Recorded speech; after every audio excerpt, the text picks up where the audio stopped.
Instituto de Salud Pública confirmó este sábado un nuevo caso de meningitis W135. Con este contagio los afectados aumentaron a 18, de los cuales 4 han fallecido. ¿En qué está el plan de vacunación? Vamos a conversar de este y otros temas. Nos acompaña en CNN Chile el ministro de Salud, Jaime Mañalich. Muchas gracias por estar junto a nosotros, ministro. Muchas gracias.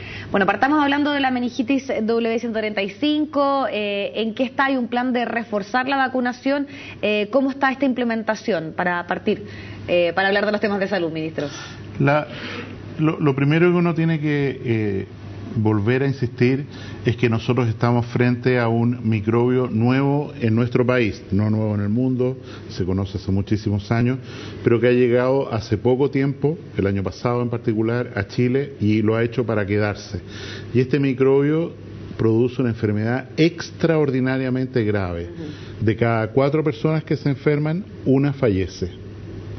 De cada 4 personas, una fallece a pesar de cualquier esfuerzo. La mayoría de los que fallecen son los niños pequeños y por eso la campaña de vacunación está dirigida a ellos. Y además, entre los 3 que sobreviven, muchos de ellos quedan con secuelas muy graves. Pierden audición, quedan con focos de epilepsia. Durante la septicemia que significó esta enfermedad, varios pacientes hubo que amputarlos de extremidades inferiores. Tenemos un niño pequeño que hubo que amputarlo de sus 2 extremidades inferiores. Entonces, insisto, esta es una enfermedad gravísima y eso implica que hemos hecho todos los esfuerzos para vacunar a la población y para enseñar no solo al público, sino también a los trabajadores de la salud a sospechar rápido, a anticiparse. De hecho, en este momento se están diagnosticando presuntivamente, voy a decir, sospechando alrededor de 35 casos al mes, lo que para mí es una buena señal porque quiere decir que la gente está pensando en la enfermedad. Ministro, y en ese sentido sin duda que el tema de la vacunación es clave y al parecer en este proceso ha sido un poco más complejo el proceso de que las personas tomen conciencia de lo importante que es versus lo que sucede con la influenza. ¿Por qué se da esa diferencia? Nosotros cada vez que introducimos una vacuna nueva es muy difícil educar a la gente para que se vacune. Nos cuesta mucho. En este caso en particular, nosotros, dada la velocidad con la que aparecieron los casos el año pasado, montamos una campaña de vacunación que anduvo muy bien para la primera dosis, vale decir, todos los niños menores de 5 años, mayores de 9 meses, efectivamente se vacunaron al 31 de diciembre.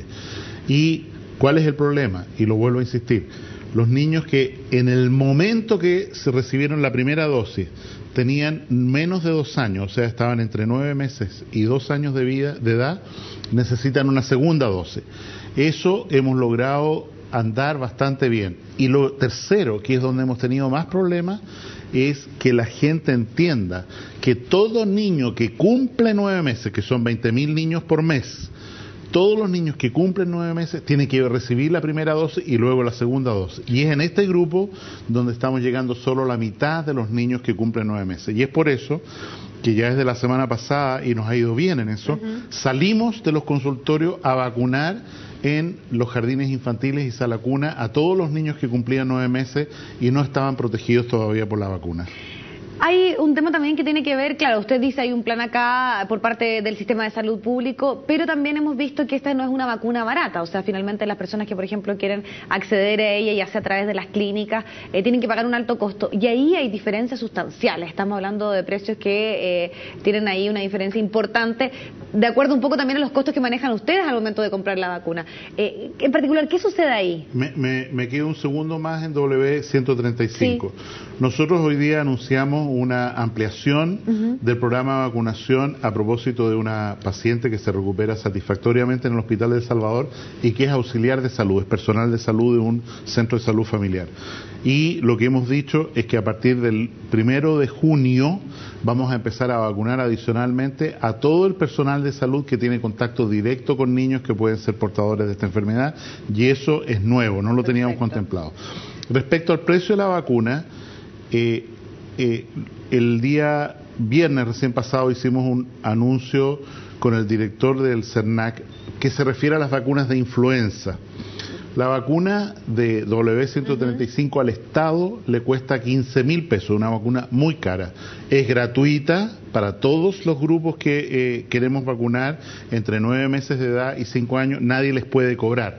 Perfecto. Pero hay personas que dicen, yo quisiera vacunarme de todas maneras, o quisiera vacunar a un niño mayor. Esas personas tienen que desgraciadamente comprar la vacuna a título privado. Y aquí hay que tener mucho cuidado porque se produce un terreno propicio, da esta necesidad que nosotros mismos estamos creando para cobrar precios excesivamente altos por la vacuna W135 en el terreno privado. Y quiero decir, hay centros de salud que están vendiendo esta vacuna a 50.000 pesos. Hasta 60.000 en algunos casos. 60.000. A nosotros nos parece que eso es, lo voy a decir duro, aprovecharse de la situación. ¿Por qué? Porque esta vacuna no debería tener un costo superior a los 15.000 pesos y por lo tanto uno entiende que puede ser un poco más que eso, pero de ninguna manera 4 veces el valor de lo que la vacuna tiene como costo. Ministro, tomando en cuenta lo que usted señala, que además también es algo que se repite, por ejemplo, en el caso de la vacuna contra la influenza, de los medicamentos en general. Vimos hace poco, por ejemplo, una movilización que justamente apuntaba a eso, a lo caro que era la salud en nuestro país. ¿Usted cree que, tomando en cuenta esta situación, se está abusando o hay un lucro exagerado por parte del sistema privado en nuestro país que tiene relación con cómo prestar o entregarle los servicios a la población? En particular, en el tema medicamentos, nosotros estamos muy preocupados porque, como lo ha dicho el presidente, tenemos una situación demográfica nueva. La población envejece muy rápido y, perdón que lo diga así, envejecer significa en la práctica adquirir una enfermedad crónica. Sí. Y una enfermedad crónica, por definición, es una enfermedad que uno se le diagnostica, lo va a acompañar hasta la muerte y que todos los días de su vida tiene que tomar un medicamento para mantener controlada, en general. Una manera de resolver el problema es incorporar estas enfermedades al auge, como ocurre, por ejemplo, ahora a partir del 1 de julio con el trastorno bipolar, un trastorno muy caro de tratar. Sí. Entonces los medicamentos del trastorno bipolar quedan sin costo prácticamente para los pacientes porque los paga el auge. O el lupus eritematoso sistémico diseminado, una enfermedad que afecta a la mujer, carísima en su tratamiento. Al incorporarse el auge queda protegido que la persona va a tener acceso a fármacos. Sin embargo, todavía tenemos una situación de anomalía en el mercado farmacéutico que nosotros queremos corregir con la Ley Nacional de Fármacos para que haya medicamentos bioequivalentes que pueden valer y medicamentos de calidad certificada. Un 15avo, un 30avo, quiero decir, por lo que compra una persona para un mes, puede comprar 30 meses de tratamiento con un medicamento bioequivalente. Tenemos 150 medicamentos con bioequivalencia ya demostrada. O sea, esto está para quedarse y es por eso que es tan importante que se apruebe la ley y la marcha de los enfermos nos dice esto es urgente. Sí. El acceso a medicamentos, que es el foco de la marcha de los enfermos, no puede seguir esperando y tenemos que apurar en tener una ley que nos permita controlar mejor este mercado. Y eso pasa netamente por una ley, y vuelvo un poco a la pregunta original, ¿no cree usted, considera, y también de acuerdo que ya estamos en un tiempo previo a balances, a estos 4 años en que usted ha estado, poquito menos de 4 años encabezando esta cartera, hemos visto como el tema se ha tomado un poco también la agenda en nuestro país, y me gustaría conocer su opinión, si usted no cree que tal vez aquí hay un cierto abuso o falta una mayor regulación respecto a lo que sucede con el sistema privado en nuestro país. En un informe reciente hecho por un grupo de estudio argentino-brasilero respecto a todos los argentino-colombiano, perdón, respecto a todos los países de Latinoamérica, nosotros tenemos que entender que en Chile el acceso a la salud es una palanca de equidad. O sea que efectivamente nosotros, a diferencia de lo que ocurre con el ingreso de la familia, en salud somos mucho más equitativos. Pero tenemos que avanzar aún más en esto. Y en ese sentido, estas 2 leyes, la primera, la que crea un plan garantizado de salud en el sistema privado, de manera tal que haya un solo plan de salud y no 15.000 planes, de manera tal que no haya letras chicas en los contratos, que no haya preexistencia, que haya libre movilidad, es un tema esencial y todavía soñamos con que esa ley, que lleva más de 2 años de tramitación, se apruebe en el Congreso. ¿Y qué ha faltado ahí? Voluntad política. Voluntad política. ¿De qué sectores? ¿Por qué no se ha llegado a acuerdo? Yo pienso que esencialmente aquí hay 2 posiciones. Una, de algunos parlamentarios, y esto ocurrió en la Cámara de Diputados, dicen este proyecto es tan revolucionario, tan importante, que vale la pena dejarlo esperar para la campaña presidencial. Que requiere tiempo, mociones, etcétera. No, que es bueno políticamente que sea un tema de campaña. Perfecto. Y ya se empieza a hablar del superfonasa, de la reforma. Los candidatos están empezando a hacer este tema suyo y a nosotros eso nos parece injusto con los pacientes, porque este proyecto, insisto, fue enviado hace 2 años, podría haberse tramitado mucho más rápidamente de lo que se ha tramitado y constantemente nos encontramos con resistencia parlamentaria que tiene motivaciones políticas al final para que este proyecto no avance y los asegurados del sistema privado sigan esperando una ley que necesitan desesperadamente. Por otra parte, necesitamos que la superintendencia controle mejor el sistema privado prestador, transparencia de precios, precios paquetizados.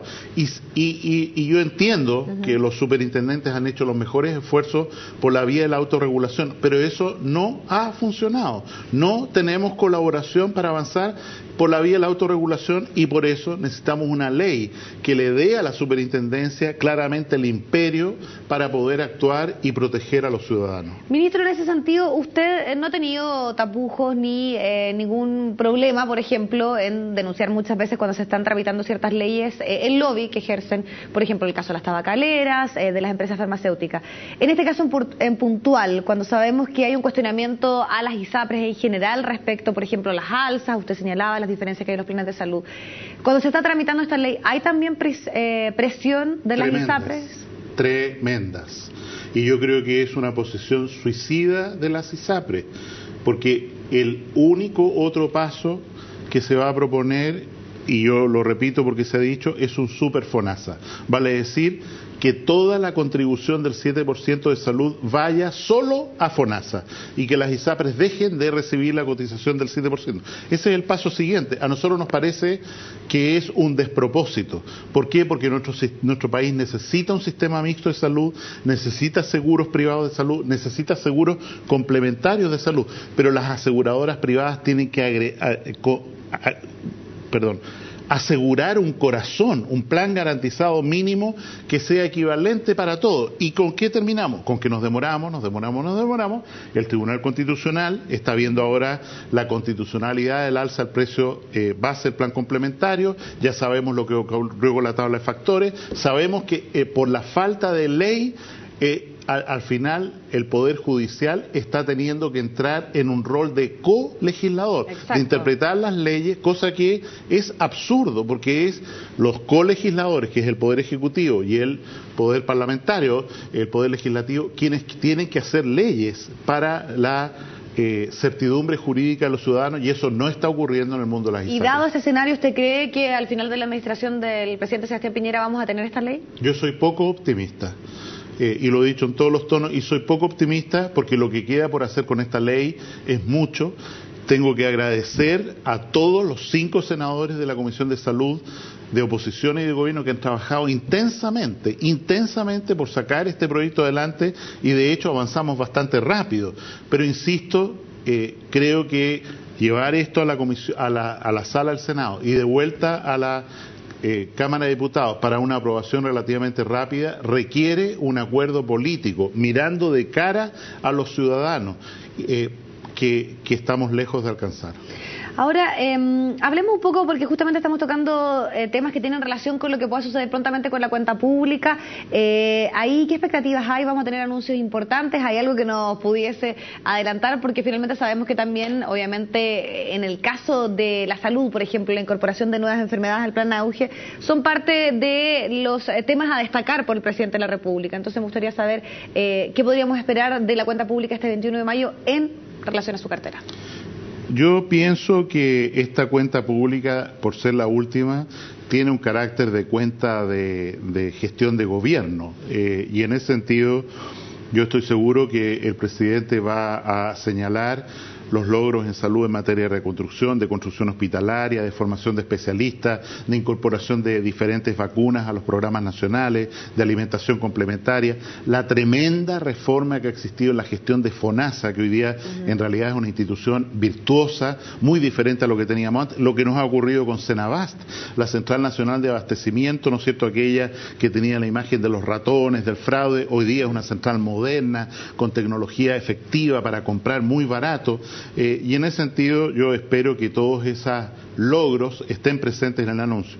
De esos logros, ministro, ¿hay uno que a usted le gustaría destacar en particular o hay uno por el cual, por ejemplo, a usted le gustaría ser recordado como ministro de Salud, pensando también en que usted ha sido uno de los pocos ministros que ha comenzado con el presidente Sebastián Piñera y lo más probable es que concluya junto a él en estos 4 años de gobierno? ¿Hay algo en particular que a usted le gustaría que fuera el sello? Yo creo que el impacto que ha tenido algunas medidas que ha tomado el presidente en relación a salud, que no solo son de la cartera de salud, van a tener un recuerdo en la historia de la salud pública chilena enorme. Me refiero en primer lugar a la prolongación del postnatal a 6 meses. Lo que significa eso en protección de salud de nuestros niños es inconmensurable, y creo que él ha tenido un gesto tremendamente heroico en sacar adelante esta gran ley. La ley Tolerancia Cero para el alcohol, que fue manejada a través del Ministerio de Transporte. El impacto que tiene en reducción de muerte asociadas a accidentes o enfermedades crónicas que el alcohol todavía está por verse. Ya lo estamos viendo en los accidentes, pero todavía está por verse en el largo plazo qué significa respecto a cirrosis y otras enfermedades vinculadas al alcohol. La ley de etiquetado de alimentos. Otra, la ley de tabaco, o sea, una ley que era letra muerta el año 2005, hoy día tenemos que realmente está operando, está inhibiendo el inicio de la posibilidad de fumar. Yo creo que esos son los grandes logros que al final de cuentas, en los años por venir, van a ser recordados como momentos en que el timón cambió en beneficio de la salud pública. Y de esas que me ha mencionado, ¿hay una en particular que para usted sea importante, que para usted sea un orgullo? La ley de tabaco, desde luego, es la más importante. ¿Por qué? Porque el tabaco es el asesino número 1 de la salud pública. Es aquella sustancia, aquel hábito que está más vinculado a muerte y enfermedad.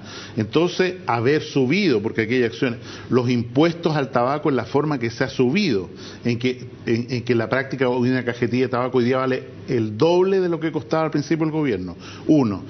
Como una medida de salud pública, o sea que sea más fácil comprar, más difícil comprar la primera cajetilla de cigarrillos que un joven quiere empezar a usar. Y segundo, lograr los espacios libres de humo de tabaco, a pesar de toda la resistencia que tuvimos al principio, creo que son avances muy sustantivos y es lo que yo señalo como logro de la cartera, como lo más importante que hemos obtenido durante este gobierno. Y ahora, ¿cuál cree usted que va a ser tal vez la deuda o alguna de las expectativas que había respecto a ciertos temas que tenían que ver con la salud y que, según los cálculos o algo que usted ya puede presentir, lo más probable es que no se pueda cumplir en lo que queda de gobierno del presidente Piñera? A mí me dolería, y creo que vamos a lograrlo, no implementar la ley de tabaco. Yo estoy convencido que vamos a lograr eso.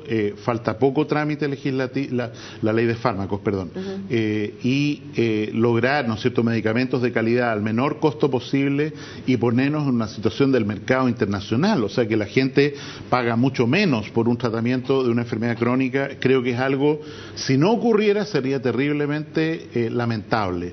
No creo, yo creo que lo vamos a lograr. Sin embargo, lo que yo creo que no vamos a alcanzar a lograr, y eso le veo consecuencias muy desastrosas para el trabajo médico, para la pauperización del trabajo médico, para el desarrollo de nuevas tecnologías, es una reforma al sistema privado de salud.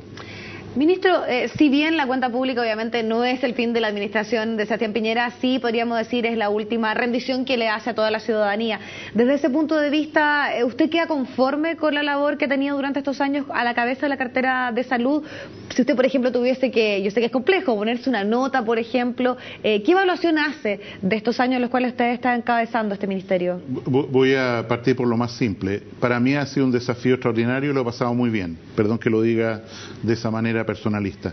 Respecto a lo que usted señala, es cierto que este es el último discurso del presidente el 21 de mayo, pero el gobierno del presidente Piñera va a seguir siendo analizado y mirado en los años por venir, y la verdadera cuenta no va a ocurrir el 11 de marzo del 2014, sino que va a ocurrir a 5, a 10 años, cuando se mire retrospectivamente cuál fue la herencia de este gobierno, que yo creo que es extraordinariamente positiva. Y en salud, creo que lo que ha hecho el gobierno del presidente Piñera no tiene comparación con ninguno de los gobiernos anteriores durante democracia, en el sentido de que es 2 veces, 3 veces lo que se había logrado antes en términos, insisto, de protección de la ciudadanía, de acceso a fármacos, de aumento de enfermedades auge, de construcción y reconstrucción después del terremoto. Son realmente elementos que van a perdurar y van a ser vistos una vez que pase este reality que estamos metidos ahora, y se puedan analizar las cosas con la prudencia y la calma que da el tiempo. Van a ser miradas muy bien. Ministro, ¿y usted cree que eso también se va a extrapolar a la gestión en general del presidente Sebastián Piñera? Porque usted también, si bien no es de las carteras más políticas, sí no ha tenido ningún tipo de problema muchas veces en manifestar su opinión en este tipo de temas. Usted mismo lo señala ahora, habla de una especie de reality político. ¿Cómo cree usted que se va a evaluar la administración Piñera, y particularmente qué expectativas tiene usted respecto a lo que podamos escuchar en la próxima cuenta pública? La última, además. Yo pienso que tengo muchos sesgos, pero creo que en muy diversas áreas, educación, erradicación de la pobreza, las promesas de empleo que se han cumplido a cabalidad, todo el esfuerzo gigantesco en la reconstrucción, el balance global del gobierno del presidente Piñera va a ser muy bueno. Pero también tengo que ser honesto que el Tribunal Supremo es la historia, y la historia toma tiempo en hacerse un juicio. Nosotros recién ahora podemos entender el mérito de gobiernos que ocurrieron en el siglo pasado, o el demérito que tuvieron, y en ese sentido creo que hay que tener mucha prudencia para que sea este Tribunal Supremo realmente el de la historia el que juzgue. ¿Usted cree que con el paso de los años tal vez va a haber una valoración distinta a la que muchas veces hay actualmente, donde las cifras no son tan auspiciosas en el caso de la administración Piñera? Yo pienso que es así, positivamente, que eso es lo que va a ocurrir, sí. Perfecto. Bueno, ministro, le queremos agradecer muchísimo haber estado junto a nosotros a puerta de este 21 de mayo, hablando de temas que tienen que ver con la salud, pero también con este ambiente electoral tan particular que se vive en nuestro país. Gracias por acompañarnos. Gracias a usted.